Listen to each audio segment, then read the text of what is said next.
오늘 말씀은 32절부터 읽었죠? 그때 32절 시작이 뭐라고 나오죠? 우리 친구들?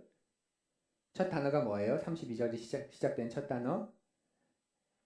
그때에입니다. 이때가 언제일까요? 그때에. 앞을 보면 되겠죠? 11절까지 앞에 나오는 부분들이 그 상황을 설명해 주는데 언제냐면 예수님이 부활하시고 승천하신 후에 이제 제자들이 오순절 성령 강림 사건을 경험해요. 그러면서 그들이 변하게 됩니다. 그래서 더 이상 숨어 있지 않고 예루살렘으로 나아가서 시내로 나아가서 그리스도의 부활하심과 그분이 참된 구주시다라는 것을 증언하고 고백합니다. 그로 인해서 믿는 자들의 수가 늘어나고 또 반대로는 그만큼 유대인들의 핍박이 교회를 향한 핍박과 환란이 더 많아집니다. 결국 핍박과 환란이 너무 심해서 제자들을 제외한 성도들이 예루살렘을 떠나서 곳곳으로 흩어지게 돼요. 다른 곳으로. 왜냐하면 예루살렘에 있으면 너무 못 살게 구니까. 그런데 거기서 이야기가 끝나지 않죠. 그렇게 흩어진 성도들을 통해서 자신들은 잘 몰랐지만 복음이 예루살렘을 넘어서는 그런 일이 일어나게 됩니다.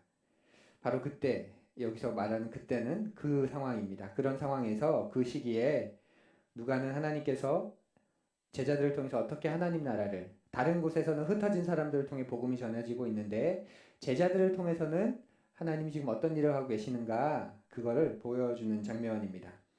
32절은 바로 그때에 베드로가 사방으로 두루 다니고 있었다 이렇게 말하죠. 베드로가 왜 여기저기를 다녔을까요?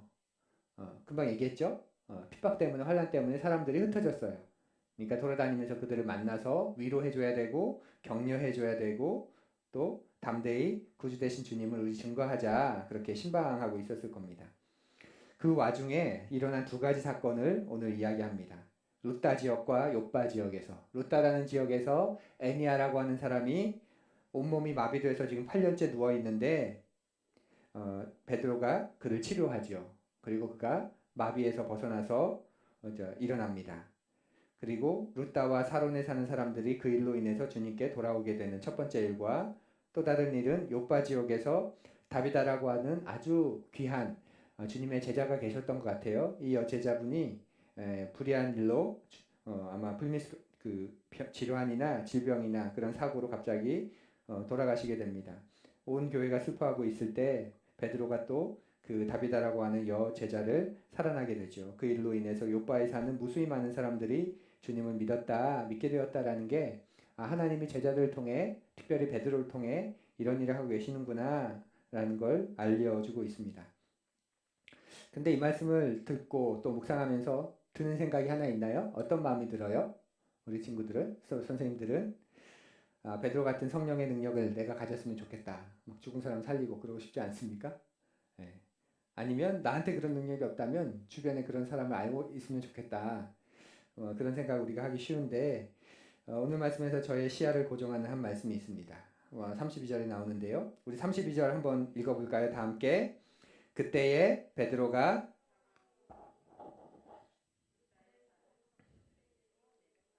예, 오늘 본문이 증언하는 놀라운 두 가지 사건, 마비된 지 8년째 되던 사람이 일어난 일과 죽었던 한 제자가 살아난 그 놀라운 두 가지 기적 같은 일이 어떻게 시작됐냐면, 그 성령의 기적이 일어나게 된 그 시작점이 뭐라고 이야기하죠? 32절에 그때 베드로가 사방으로 두루 다니다가 그로 인해서 시작되었다고 말합니다. 베드로가 애니아를 고친 거, 베드로가 다비다를 살린 거, 그게 가능할 수 있었던 이유는 베드로가 사방으로 두루 다녔기 때문에 있었던 일이라는 거죠. 아주 단순하면서도 분명한 진리 한 가지가 거기서 발견됩니다. 다녀야 만난다 라는 겁니다. 너무 쉽고 간단해서 자주 있는 사실이기도 한데, 우리는 특별한 능력을 구하고 특별한 은혜가 임하기를 구하지만 다니지 않는다면, 만나지 않는다면, 다른 말로 하면 수고하지 않는다면 일어날 수 없는 망상에 불과한 거죠. 우리가 종종 사용하는 은혜라는 말, 더 분명히 표현하면 하나님의 역사하심이라는 말은 다녀야 경험할 수 있고 만나야 체험할 수 있고 수고해야 경험할 수 있는 하나님의 선물, 또 보복입니다. 그래서 오늘 두 가지 기적의 시작은 수고함입니다. 기적의 시작이 뭐라고요, 친구들? 수고함. 수고함 속에서 시작된 거예요. 사방으로 두루 다니는 수고.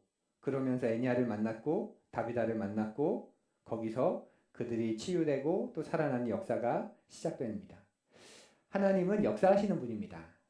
그런데 어떻게 역사하시냐면 수고하는 사람들을 통해 역사하십니다. 하나님의 나라는 이 땅에 이루어집니다. 뜻이 하늘에서 이룬 것처럼 이 땅에서 이루어지길 누구보다 애쓰고 힘쓰고 또 원하시는 분이 하나님이신데 그렇게 하나님 나라는 이 땅에 이루어져요. 그런데 어떻게 이루어지냐면 그 나라를 믿고 그 나라를 위해 수고하는 사람들을 통해 하나님 나라를 넓혀가시는 거죠. 수고하는 만큼 은혜를 경험해요. 수고 없이는 은혜 없다. 이런 말이 그래서 하나님 앞에서 우리가 할 수 있습니다. 우리 친구들 크게 따라해 볼까요? 수고 없이 은혜 없다. 너무 약해. 수고 없이 은혜 없다. 이하나 왜 눈을 내리까니? 믿고 싶지 않지만 거부하고 싶지만 맞아요. 수고 없이 은혜 없어요. 이 시대는 우리에게 그런데 수고하는 걸 번거로운 거고 수고하는 건 미련한 거고 수고하는 건 무능한 거라고 가르쳐요. 부끄러운 거라고 가르쳐요. 돈에 대한 생각에서 아주 분명하게 드러나죠. 우리가 사는 시대는 돈이 필요하기 때문에 돈을 벌어야 하는 사회인데 돈을 어떻게 벌어야 하냐면 돈 어떻게 벌어야 되지? 무조건 많이 벌어야 돼. 그죠? 무조건 많이. 다다익선. 필요 없어. 이왕이면 많이 벌어야 돼. 이왕 버는 거 많이 벌어야 됩니다. 그리고 무조건 많이 벌어야 됩니다. 근데 그게 다가 아니죠. 많이 벌어야 되는데 어떻게 많이 벌어야 돼요? 빨리 많이 벌어야 돼. 한 70년, 80년 걸리면 안 돼. 한 2, 3년 안에, 뭐 10년 안에 빨리 많이 벌어야 되는데 그것도 빨리 많이 벌어야 돼요. 근데 그것도 빨리 많이 벌어야 되는데 또 하나가 더 있죠. 뭐죠? 쉽게. 어렵게 많이 벌면 안 돼. 어렵게 또 벌면 안 돼요. 쉽게 벌되 빨리 많이 벌어야 하는 것, 이것이 능력이고 복이라고 가르칩니다. 그래서 무조건 많이 벌고 빨리빨리 거부가 되어야 하고 그것도 이왕이면 쉽게 고생하지 않고 많이 가지는 것을 복이라고 가르칩니다. 그러다 보니까 수고한다는 게 점점 불편한 말이 되는 거죠. 그건 무능한 사람이나 미련한 사람이나 하는 일이라고 느끼게 해요.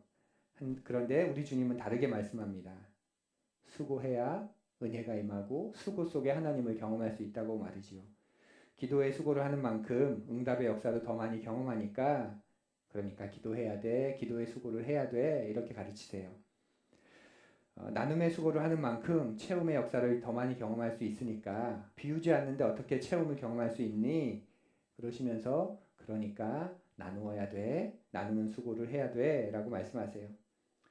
만남의 수고를 하는 만큼 영혼을 구원하고 치유와 그 사람에게 치유와 회복의 역사가 일어나니까 그러니까 너 찾아가야 돼. 찾아가는 수고를 해야 돼. 이러세요. 노동의 수고를 하는 만큼 거둠의 역사가 일어나니까 그러니까 무슨 일을 하듯 죽게 하듯 한번 해보렴. 우리 주님은 그렇게 우리에게 말씀합니다. 세상과는 다르죠.